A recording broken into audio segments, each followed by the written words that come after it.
Hi guys, welcome to the Artist Server. So in today's video, I want to introduce you guys to what I think just might be the perfect SAS expander for building a JBOD chassis. So before I get into the details of that, I want to give you a little bit of backstory. So if you've been watching my channel for a while, you know I've made several videos about SAS expanders. I've got a video showing you guys how SAS expanders work generally. I have a video showing you how to update the firmware on them. I've also got a video showing a kind of a crazy setup where I have one SAS controller with a whole bunch of SAS expanders that can connect up to 120 hard drives. And most recently in the PowerEdge R410 series of videos, I made one video in that series where I showed you guys how I built a JBOD chassis, which is this based on this chassis that you see right here, which is a Supermicro 836.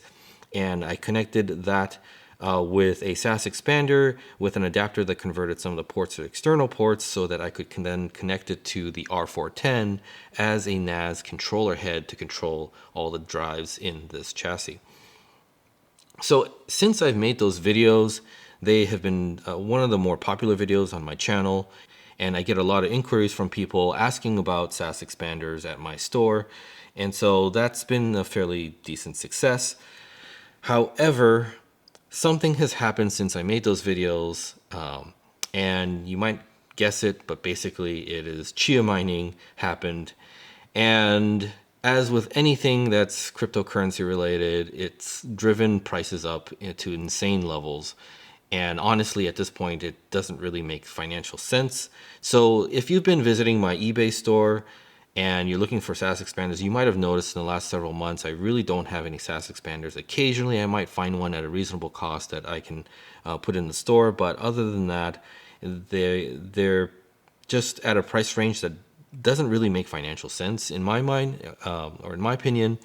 If you have available PCI slots, I think it's at this point in time, at least, it makes more sense to simply get another HBA so long as you have the PCI slots. And if you don't, then I guess you're kind of stuck in a hard situation there. So anyway, because of that, I haven't been selling SAS expanders.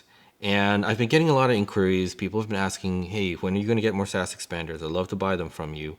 And, you know, and some of these people are not just building their Chia mining rig, but, you know, they want to build a large Plex server or something like that to store their multimedia files and stuff like that. And I really want to help you guys out with that, but I can't really control how market prices fluctuate. That's not something that, you know, I have any control over. So I've been hunting for alternatives, solutions that hopefully might help you guys out. And along those lines is when I kind of came up with this idea of what I'm going to show you today. All right, so let's get right into it. So what I want to show you today is already set up. I've already set up this rig here. It's a little bit diagonal and crooked setup here, so excuse the, you know, I guess not perfected setup. But I didn't have the right cable lengths in order to set this up correctly, and really this is just a proof of concept. So I figure this is enough to just demonstrate the proof of concept. But I'll tell you how I would normally set this up if I really wanted to set this up properly. But this is enough to at least show you that this is a functional system. But anyway, everything's already set up and connected in here, but I do have another sample of the same SAS expander I'm talking about that's in here. And so let me put this up to the camera so you guys can take a closer look at it. All right, so this is a SAS expander. I believe it's based on an LSI chipset. We'll verify that later on in this video when we kind of take a look at the technicals on this.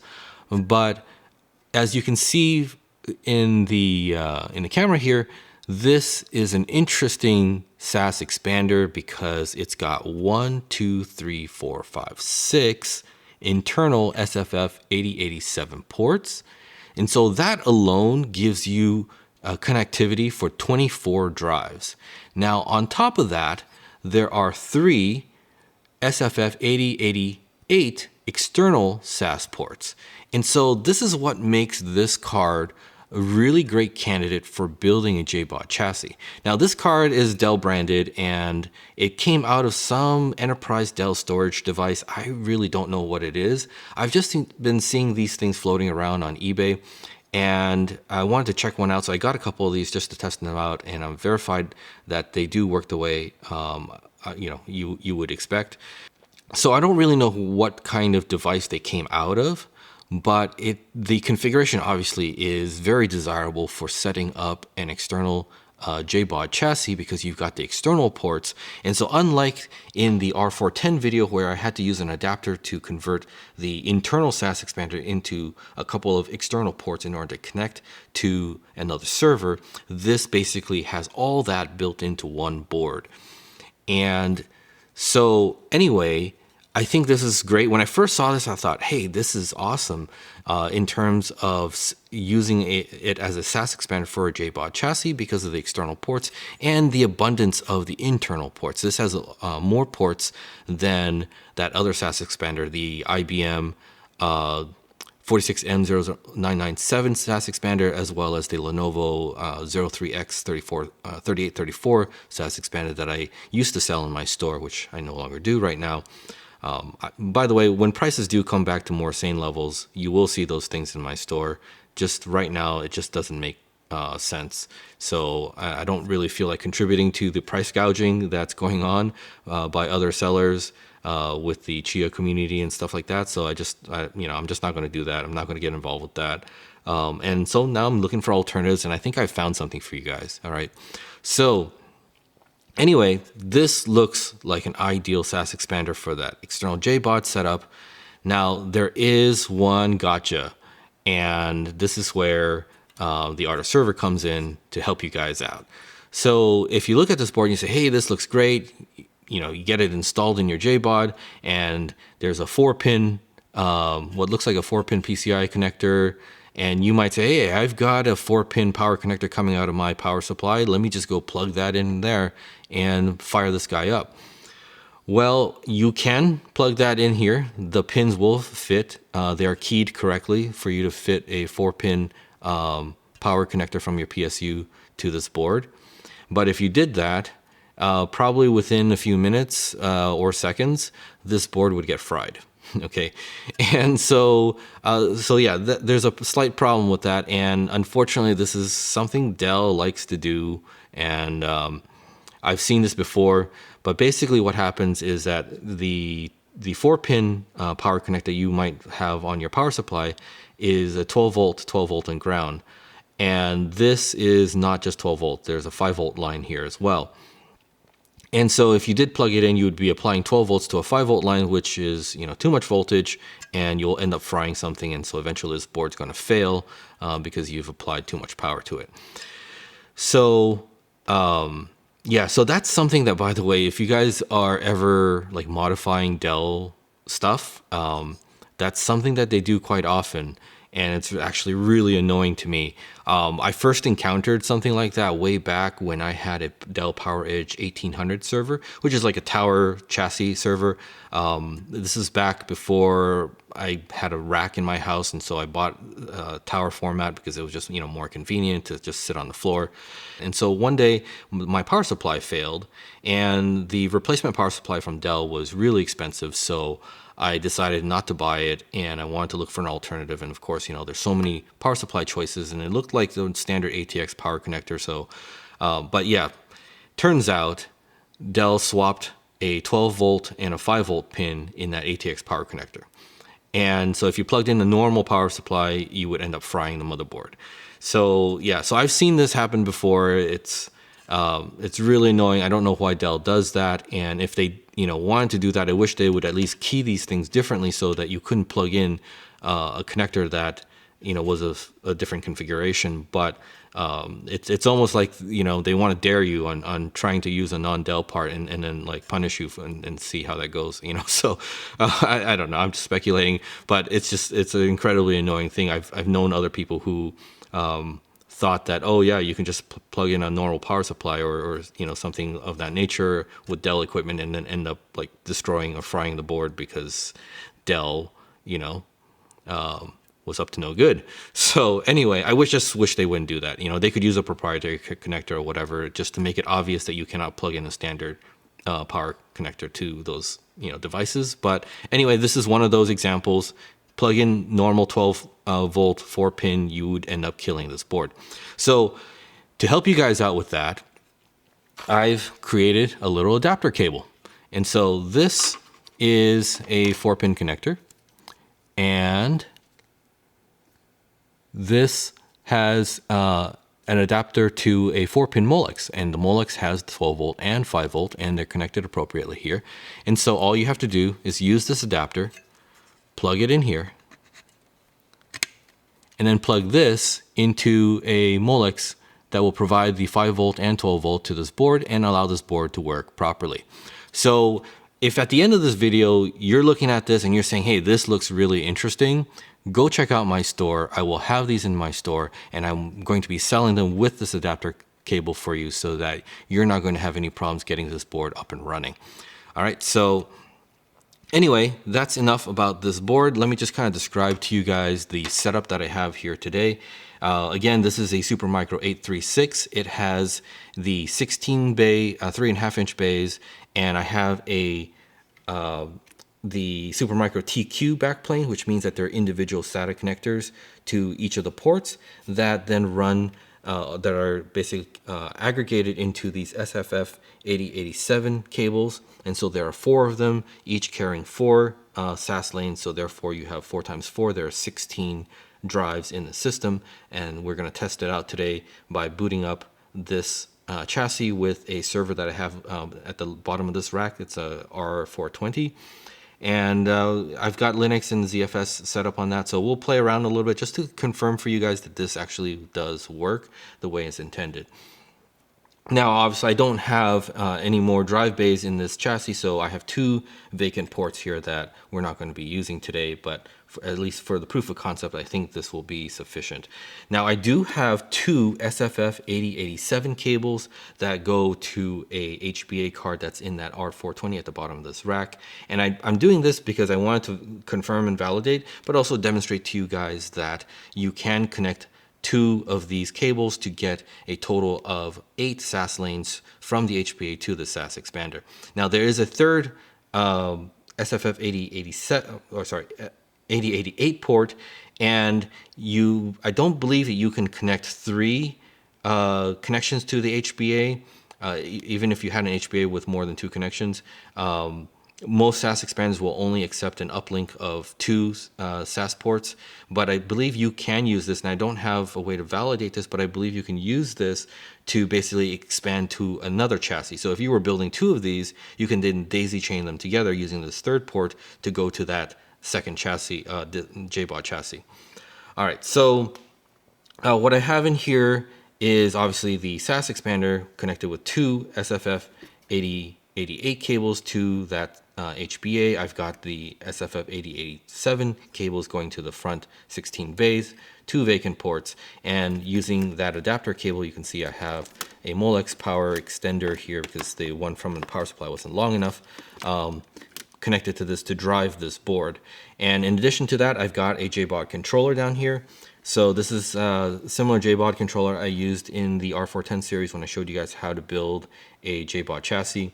And I've got this connected to the power distribution board. And so when I hit the front switch of the server, it's going to basically power on this power supply. And when that power supply comes on, the JBOD board will then get power to power the fans. And then, of course, the Molex will get powered on, and then the SAS expander will power on. And so this is how I'm tying all of this together. And again, I apologize for the slightly crooked setup. Like I said, I didn't have the right cables to get this kind of situated in the right locations. But if you were building this for real, so if you were doing that, notice that this board here has these holes for standoffs. And so what I would do is put standoffs on this board, and I would drill holes here to mount those standoffs to the bottom tray here and have these ports sticking out the IO panel. And that way, you'll have this kind of lined up nicely and stuff like that. But you do need longer cables in that case, which I did not have. All right, so anyway, that's the description of the setup we're gonna kind of demonstrate today to you guys. Let's go ahead and power on this system and as well as the R420 underneath, and we're gonna get on the virtual console of the R420 to show you how all this works. I'm gonna verify for you guys that I'm gonna see 8 SAS lanes connected to the SAS expander, and that we're going to see all the drives connected here, and we'll set up a ZFS pool and just kind of play with it a little bit and just show you guys that this actually works. All right guys, so let's go ahead and switch over to the server and let's go ahead and power this guy on.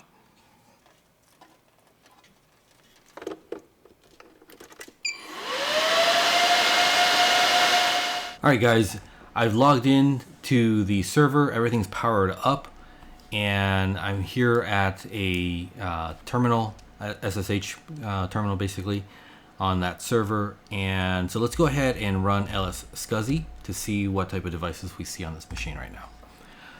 All right, so as you can see, we have an enclosure device, and it's labeled as Dell SAS Expander 6T-DVN and has a firmware version of 0500. And so this doesn't say LSI, so I guess I'm not really sure if that is an LSI chip or not. I might have to take the heatsink off and see what's printed on the chip itself. But at least this firmware seems to just say that it's a Dell device. So anyway, not sure, but it does look like it is working. So you can see that we have, I believe, what is going to be a total of 16 drives here. These are SATA drives, by the way. They're old, ancient SATA drives, so don't expect a whole lot from them, but I use them for testing. They're like 500 gigabyte drives, so they're not really that useful these days, but they're great for testing stuff out and testing connectivity and stuff like that. So I've got what I believe is 16 drives, so I got 0 to 15. Yeah, so that's 16 drives there. 15 Maxter drives and 1 Western Digital. All right, so we've got all the drives connected. We see the SAS expander. Now, I also want to verify that we're going to see 8 SAS lane connections from the HBA to this SAS expander. Now, as far as the HBA, let me kind of show you what I've got in here. So right now I have a 92078E card, which is really an H221 HP card. And that is technically not a 9207-8E. It is a 9205-8E, which it supports PCIe 2.0 and not 3.0. There's a separate video where I'm going to tell you guys a little bit more about that. But anyway, this is an external HBA, and it's connecting to that SAS expander with 2 cables. So I want to verify that we're actually seeing a total of 8 connections. So I'm going to run lsiutil-s to scan that controller. And so there is this controller here, the 2308 B0. That's the controller chipset. And you can see we have a total of 1, 2, 3, 4, 5, 6, 7, 8, 6 gigabit links. So indeed, we do have a total of 8 SAS2 links from that HBA to the Dell SAS expander in that chassis we just saw earlier. All right, so we've got the 16 drives showing up. Everything seems to be working. Let's just go ahead and create a ZFS pool. So let's see. Let me look at that listing again. It's dev SDA through SDP. So let's do a Z pool create. I'm going to do a RAID Z2. Oh, sorry. I got to name it. So I'll call it data RAID Z2. And it is SDA through P. I just want to make sure that that's in series there, and that's not skipping to another letter. So I got, yeah, okay, the only other letter is Q, so that looks correct. I'll force it because I probably have something else on these disks right now, so we're just going to override that. Let's go ahead and create the Z pool. Alright guys, let's take a look at the Z pool we just created. Everything is online and looking good. Let's do create a data set. So we'll do data test. I'm gonna make record size equals 1 meg here. And so now we have a data set here. So let's go into /data/test, and we'll just do a very simple DD sequential write to it. So let's run this. We'll just write a bunch of zeros to this disk pool, and we'll have block size of 1 meg, and let's just do 10 gigs. All right. Oops, that's probably a capital M. So yeah, by the way, as I mentioned earlier, these are ancient drives, so they're not very fast. So even with 16 drives, we're not really going to see a lot of speed here, and that's not the point. I just want to show you that this does work. But we are getting about almost a gigabyte per second here, 906 megabytes per second, so almost a gigabyte per second on a bunch of ancient 500 gigabyte drives. Hey, that's not too bad. All right, so since we've got that going, you guys can see that this is working. Let's just verify that we're not seeing any weird error messages. So by the way, if you guys are on Linux, this is something you've probably seen me do before if you've been watching some of my other videos. But if you are ever troubleshooting an LSI controller and a storage subsystem in Linux, this is the command I always recommend people run. Basically, running dmessage to get all the kernel messages out, because we're going to be examining the storage layer, both at the driver level, the SCSI layer, and the block device level. And that's what this grep command does. It basically pulls out all those specific messages, and then we can kind of take a look and see what's going on. All right, so here we have the driver loading up and getting set up, and it detects the first instance of a card for that driver.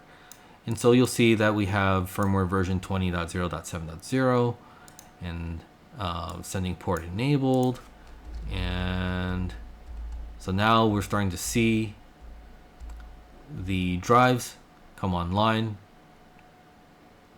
So all the master drives are showing up here.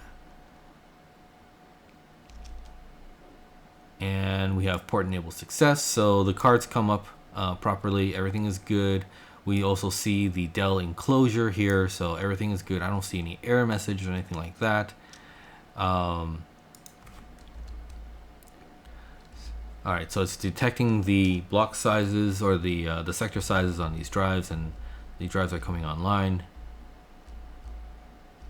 That looks good. Write cache enabled. Okay, this is all just standard drive startup sequence stuff.